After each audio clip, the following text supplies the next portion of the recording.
Shalom a todos, que o Eterno possa abençoar a vida de todos os nossos irmãos que estão aí ouvindo este shiur, esse estudo. Mais uma vez, nessa live, estamos aqui para falarmos a respeito das boas novas de Yeshua, a Brit Hadashah, o Novo Testamento. E hoje nós vamos ler algo bastante interessante que fala da autenticidade da Brit Hadashah. O título aliás, o Novo Testamento é uma obra da Igreja Católica? Bem, eu vou ler esse texto e vamos explicando o que realmente é a Brit Hadashah. É algo bastante interessante que vai nos trazer algo sólido, algo que realmente vamos entender o conceito de Brit Hadashah. Com certeza você já ouviu por parte dos críticos do Novo Testamento frases como: com certeza você já ouviu isso, o Novo Testamento é romano, ou o Novo Testamento é uma invenção católica, ou o Novo Testamento é uma fábula cristã para enganar as pessoas, e outras tantas de natureza semelhante. Então, você já ouviu em vários lugares, nas redes sociais, em todos os lugares a respeito disso. É uma criação de Roma, foi a Igreja Católica que inventou. Vejam, a maioria dessas pessoas, elas não estudam a fundo, elas desconhecem literatura judaica. Nós temos vários testemunhos de rabinos, de pessoas judias que declararam: a Brit Hadashah é um livro judaico. Pois bem, é importante perceber que é a primeira vez na história da humanidade em que se discutiu a existência do cristianismo enquanto religião divorciada do judaísmo. Foi no século II depois de Yeshua, depois de Cristo, depois da Era Comum, quando os líderes gentios discutiram sobre a teologia de Marcião de Sinope, autor da teologia da dicotomia, se esta era válida ou não. E somente no quarto século foi que formalmente o cristianismo veio a existir de fato e de direito como religião oficial de Roma. Só depois de 4 séculos, no quarto século, que veio a existência do cristianismo como religião. E continuando, e antes disso, há alguma menção ou prova documental de que o Novo Testamento, mais popularmente conhecido como Evangelho, já existia? Ou seja, antes de oficialmente o cristianismo ser declarado uma religião oficial, antes disso, os evangelhos, ou seja, a Brit Hadashah e os Ketuvim Netzari já existia. Ok? Nós vamos trazer dados históricos aqui. Então acompanhe e compartilhe para que as pessoas não sejam enganadas. Ok? Você vai ajudar muita gente. Isso é amor ao próximo. Um dos, amor ao próximo. Aí ele diz: para a alegria de uns e desgraça de outros. Sim, há no Talmud Bavili, no Talmud da Babilônia, há uma discussão rabínica sobre como se deve tratar os livros do Evangelho, dos Evangelhos, considerados no Talmud como obra dos hereges. Por que que nós não colocamos em pauta o Talmud nas nossas liturgias, nos nossos ensinamentos? Por que que não fazemos isso? Porque ele chama, em uma discussão rabínica, porque o Talmud nada mais é do que isso, discussões rabínicas, ok? Uns falam umas coisas que não tem nada a ver, outros falam algumas coisas que tem tudo a ver, outros traz base espiritual, outros não traz. É uma discussão rabínica. E nessa discussão, um deles diz que é obra dos hereges, e sendo a obra distinta da obra dos idólatras. E é como segue. Lê-se: portanto, venha e ouça uma resolução diferente daquele que foi ensinada em outra beraita. No que diz respeito aos fólios em branco e aos rolos de hereges da Torá, não se pode resgatá-los do fogo. Ao contrário, eles queimam em seu lugar, eles e os nomes de Deus neles contido. O que isso não está se referindo aos fólios em branco de um pergaminho da Torá? A Guemará rejeita o seguinte: não, está se referindo aos folhos em branco dos pergaminhos dos hereges. A Guemará se surpreende com o seguinte: agora, no que se diz respeito aos pergaminhos dos próprios hereges, não os resgatamos. É necessário dizer que não se resgata seus fólios em branco. Pelo contrário, é o que está dizendo. E os pergaminhos dos hereges são como fólios em brancos.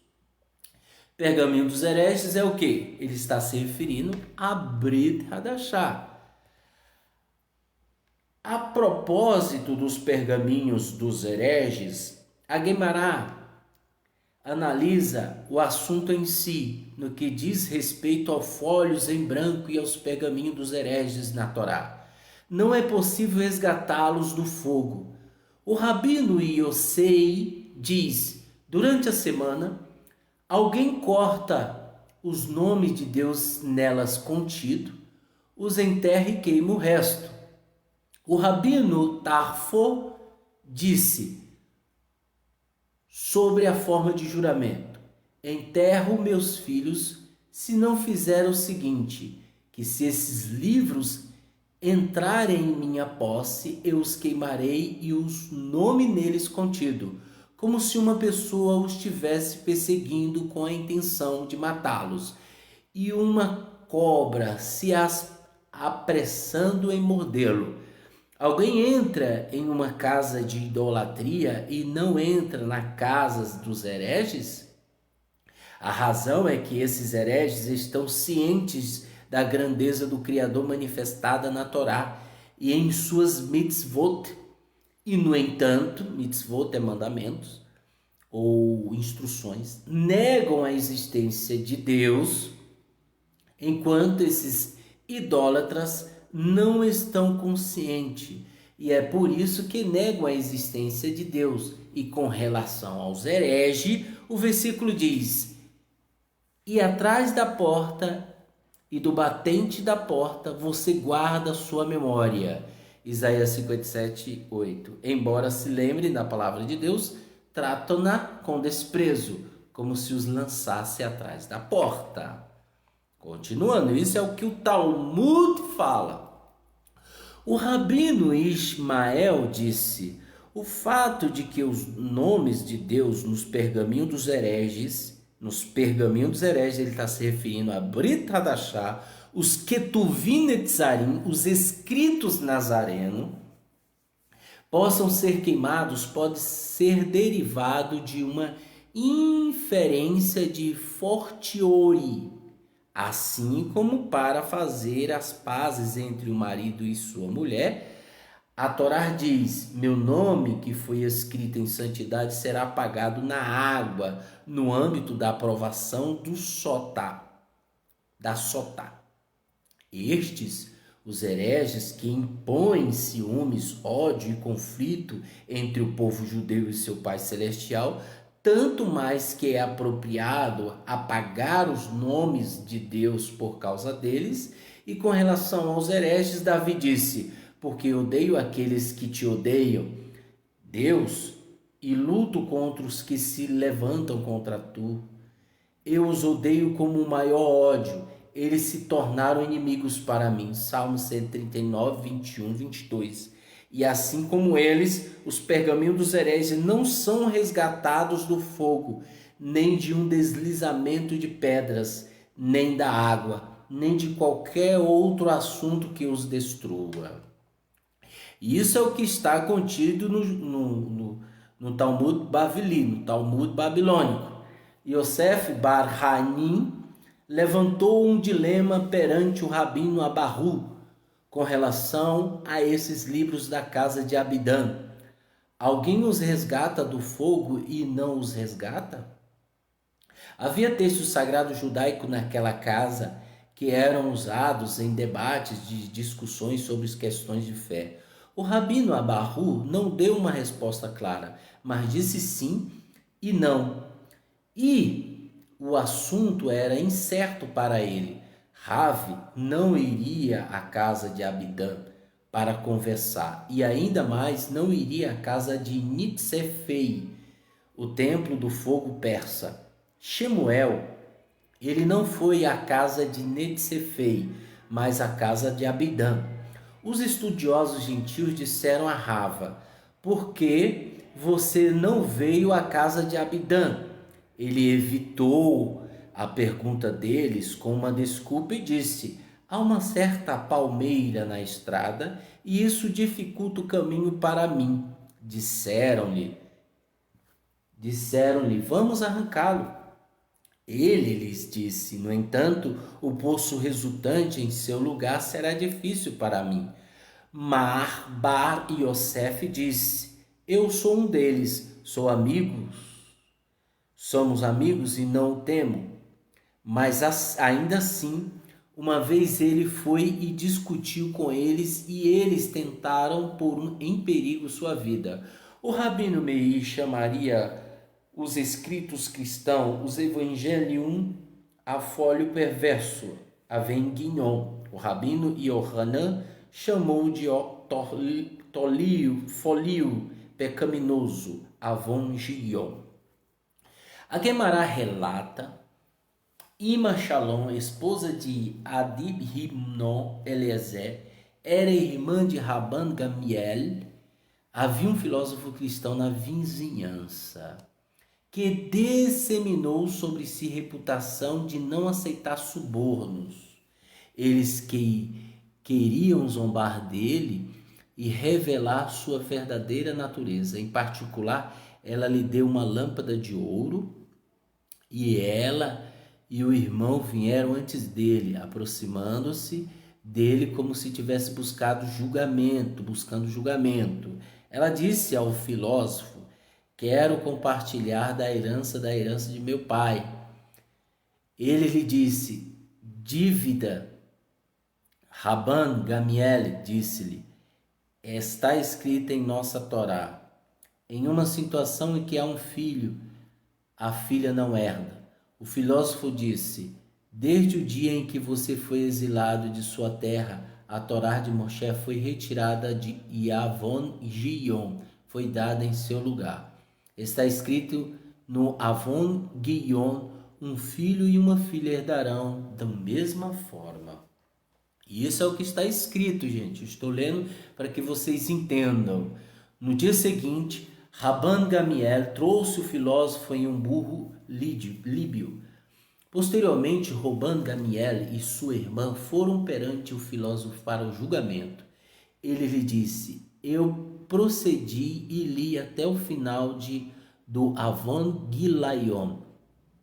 E está escrito: eu, Avon Gilaion, não vim para subtrair a Torá de Moshe, e não vim para adicionar a Torá de Moshe. E está escrito lá, em uma situação em que há um filho, a filha não herda. Ela lhe disse que sua luz brilhe como uma lâmpada, aludido à lâmpada que ela lhe dera. Rabban Gamiel disse-lhe: o burro veio e chutou a lâmpada, revelado assim o episódio inteiro. Talmud Bavli, Tratado de Shabat 116a e B. Ok? Dessa passagem do Talmud podemos perceber que, primeiro dito, o termo herege é aqui a tradução de mim, que se refere a todos os movimentos judaicos distintos dos fariseus, dos quais os rabinos do Talmud herdaram seu judaísmo. Logo, as leis aqui discutidas refere-se aos escritos dos saduceus zelotes, essênios, nazarenos, sicários e assim por diante. E fica claro que, para os rabinos do Talmud, os Notzerim, que é nazareno, constituíam um grupo judaico contrário aos fariseus, mais relevantes e dignos de serem combatidos por eles, mais do que todos os outros movimentos. Segundo, que o evangelho não é tratado como uma literatura idólatra, mas antes é tratado como uma literatura herética. E que obviamente não é a mesma coisa, já que o Talmud afirma em relação a isto: alguém entra em uma casa de idolatria e não entra nas casas desses hereges, indicando que os hereges são judeus contrários aos fariseus. Continuando, terceiro, há uma tradução que afirma que no fim dos seus dias, o Rabi Gamiel e o rabino de Paulo largou o movimento dos fariseus e entrou para o movimento dos nazarenos secretamente. Esta passagem dá margem para se sustentar esta tradição, já que é justamente o Rabban Gamiel a ler o evangelho até o final e discutir uma halahá contida lá com um judeu nazareno chamado filósofo cristão. Quarto, esse tratado endossa a palavra de Paulo quando disse: mas digo, porventura Israel não soube? Primeiramente diz Moisés: eu vos porei em ciúme com aqueles que são povo, com gente insensata vos provocarei a ira. Romanos 10, capítulo 10, versículo 19. Isso é o que estava acontecendo. O Eterno fala que iria colocar ciúme entre o povo dele e um povo que não é nação. Um povo que não chamou pelo Eterno, nem o conheceu. E que o Eterno ia colocar eles em ciúme. E verdadeiramente é o que estava acontecendo no tratado de Bavli, da Babilônia. E por fim, a passagem afirmada pelo Rabban Gamiel para o nazareno do Evangelho foi esta: não cuideis que vim destruir a lei e os profetas, mas vim abrogar, mas cumprir. Mateus 5,17. Foi justamente por ter lido todo o testamento que Rabban Gamiel disse por fim: e agora digo-vos, dai de mão a estes homens e deixai-os. Porque se este conselho ou esta obra é de homens, se desfará. Mas se é do Eterno, não podereis desfazê-la, para que não aconteça serdes também achado combatendo contra o Eterno. Atos, capítulo 5, 38 e 39. Vejam só, Rabban Gamaliel disse isso. Se é obra dos homens, vai se desfazer. Se é obra do Eterno, vocês vão se achar lutando contra o Eterno. Então hoje concluímos que essas pessoas que falam que a Brit Hadashah é um livro criado pela Igreja Católica Romana, pelo cristianismo, elas estão lutando contra o Eterno. Porque até hoje o Rabino Gamaliel da época disse: irmãos, cuidado. Agora digo-vos, dai de mão a estes homens e deixai-os. Deixa eu ler aqui na Brit Hadashah, que a tradução aqui está bem diferente. Atos capítulo 5. Olha aqui. Atos capítulo 5, versículo 38.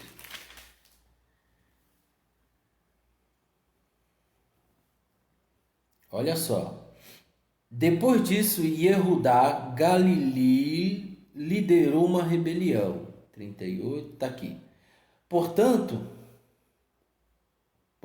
no caso presente, meu conselho é que vocês não interfiram, deixem esses homens e soltem-nos. Se essa ideia, o movimento, tiver origem humana, fracassará. Mas caso proceda de Deus, não serão capazes de impedi-los. Vocês se acharão lutando contra o Eterno. Eles aceitaram o conselho, depois de chamar os emissários e mandar açoitá-los, ordenaram que não falasse no nome de Yeshua e os deixaram partir. Os emissários saíram do Sanhedrin extremamente alegres por terem sido considerados dignos de humilhação por causa de Yeshua, e todos os dias no pátio do templo e de casa em casa não deixavam de ensinar e anunciar as boas novas de Yeshua, o Messias. Então, meu amigo e minha amiga que está me ouvindo, voltamos à conclusão daquilo que foi falado no início. A Igreja Católica Romana, o cristianismo, foi dado como religião oficial após o quarto século.